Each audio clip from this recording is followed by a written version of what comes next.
Usually when people talk about certificates of occupancy off-grid, it quickly turns into horror stories. Hey buddy. Huge costs, failures, fear, and that just hasn't been my experience. This video is actually about how that process actually existed for me. Not just the costs, but how the decisions unfolded, where the confusion actually came from, and how it all worked out in the end. I want to walk through my experience getting my certificate of occupancy off-grid, because this is where a lot of people get confused, scared, and even misled. And most importantly, all of that without context.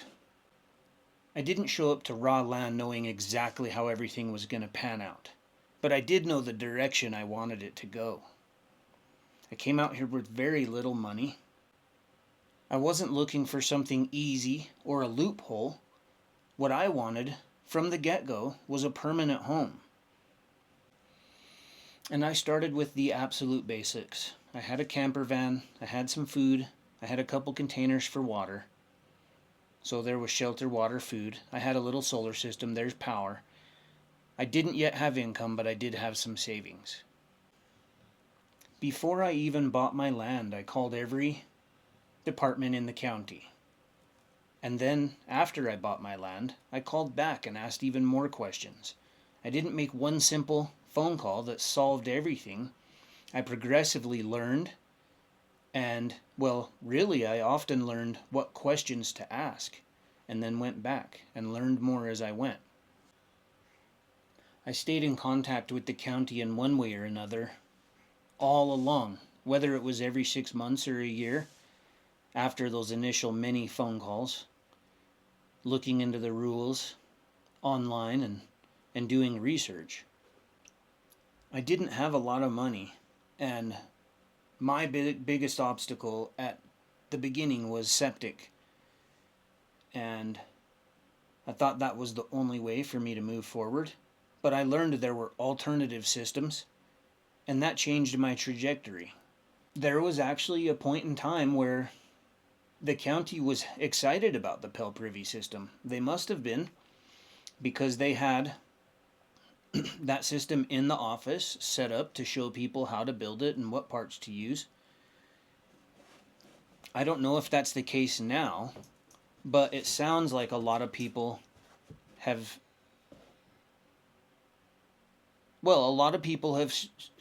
straightforward told me that now the only way absolutely is to do septic. And that may or may not be true. I had the health department out here after I installed my Pell Privy system. They inspected it, passed it, gave me a permit for it. And at that time, they let me know that I would be able to build a simple small cabin like this as long as it was done correctly, and it would be able to apply for a certificate of occupancy. I want to be clear that even if I had to get a septic system installed, I would have done it eventually. That would have been just a different trajectory, and I wouldn't have complained about it either. In fact, I'm really grateful. I hear people from all over the country, outside of the US, that it's just not possible to do this whatsoever. And a lot of people complain about, well, in the big picture, that we can here in the United States. I get the whole, I understand how it can be frustrating, the bureaucracy and things. But let's not complain about it. It'd be better to maybe try and fix that. And a good way to do that is for more people to start to build off-grid homesteads, work through the process and follow the bureaucracy and get through it. And then, with hindsight, maybe we can change some things. It's just an idea. So here's the part that I think a lot of you would probably relate to, because you felt stuck, didn't you, at some point along this process, and that's why you're watching this video, because I felt stuck too. It was confusing. There's a lot of different departments. They don't all share the exact same information, and when I went in, after doing exactly what I had been told by the county to do, and I went to apply for my certificate of occupancy. I was told that I wouldn't be able to, that my Pell Privy system wouldn't work, and that I would in fact have to get a septic installed. So, even through this process, doing my absolute best, I too was confused, and I guess it's just, you can't necessarily expect every department to know exactly what's going on in every other department. So it wasn't that the county was trying to hold me back or anything. I think this was just the reality of how a complex system works. Bureaucracy. There's laws, written information, and it can be complicated to interpret for people. And those people on that end, they're human too. And here's a big part of why I was able to trust the process anyway. And it is that actually many years ago,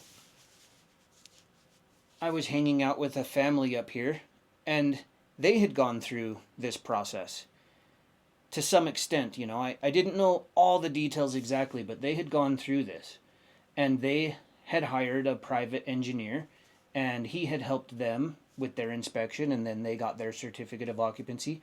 That helped me. I learned a lot about that. And then there's another woman out the way here, and she wanted to get hers, but she was held up and didn't have all the finances to cover it at the time, and had voiced that she was concerned about the long amount of time it would take her to be able to actually do it.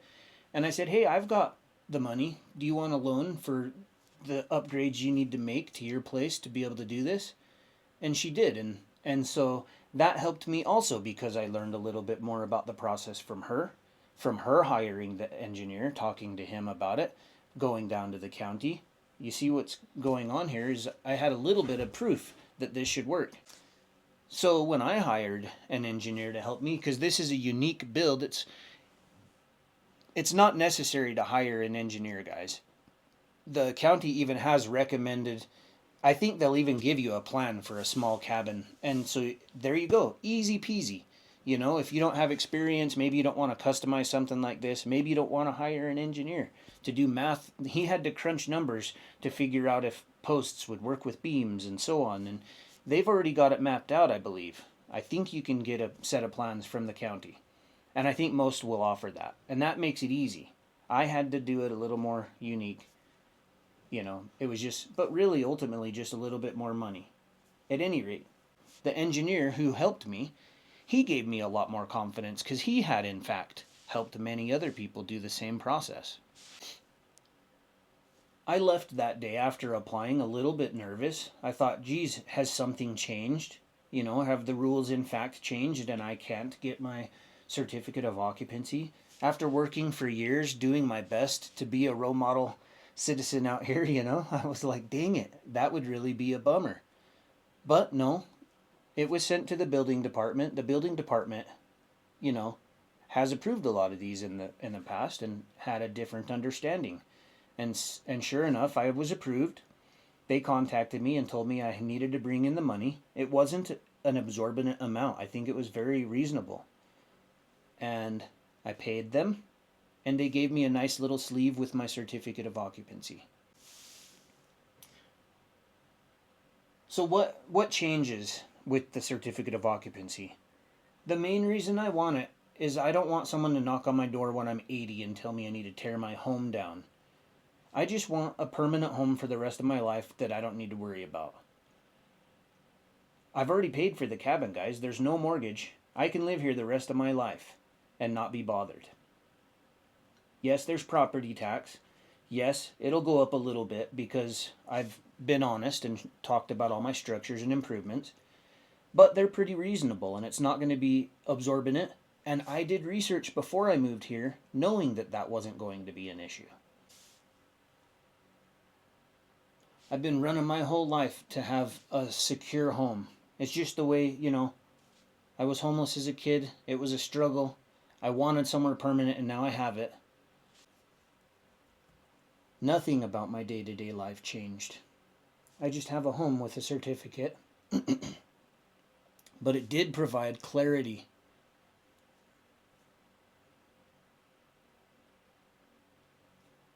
And to me, that's a strong payoff.